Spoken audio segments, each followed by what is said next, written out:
Good morning, students.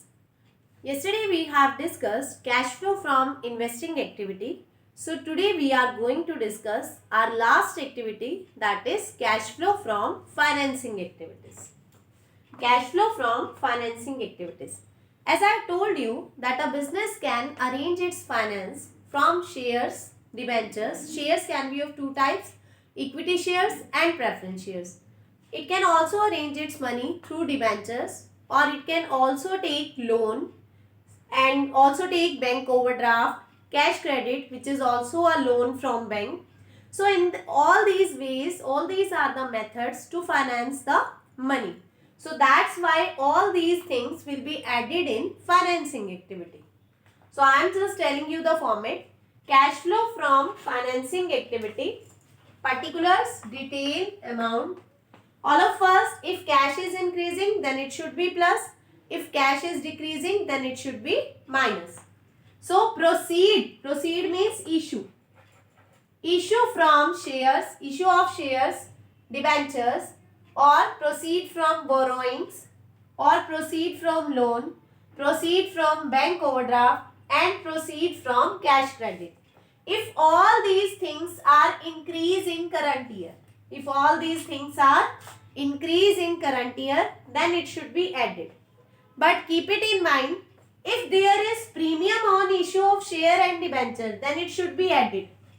And if there is any discount on issue of share and debenture, then it should be deducted. So keep this point in mind. Again I am repeating. In financing activities, we will take shares, debentures, loan, etc. because we finance money through them. So proceed from shares, debentures, borrowings, loan, bank overdraft and cash credit. If all these are increasing in current year, then it should be added. And the reverse is less. For example, redemption and payment of shares or debentures or loan, borrowings, bank overdraft and cash credit. Buyback is also a part of redemption. Buyback of equity shares, as we have discussed this point in issue of shares. So if all these things are decreasing in current year in comparison to previous year, then they should be minus, because cash is going to be diminishing by these transactions. And definitely if we arrange finance, then we have to pay dividend. Dividend can be of two types. It can be interim dividend, it can be final dividend, it can be preference dividend, it can be equity dividend. If any dividend paid, then it should be deducted because cash is decreasing.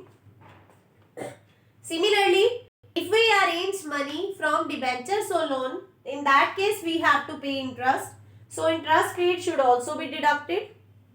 And share issue expenses and underwriting commission, if they are also paid on issue of shares, then they should also be deducted. So at last we will make the calculation of plus and minus.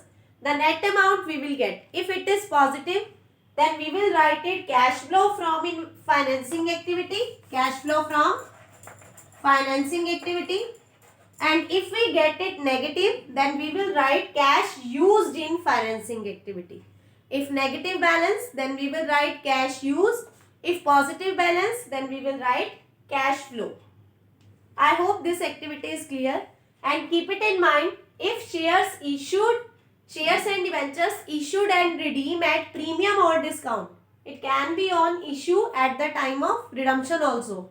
So if premium is there, then it should be added. And if discount is there, then it should be deducted in both these first 2 points. Thank you.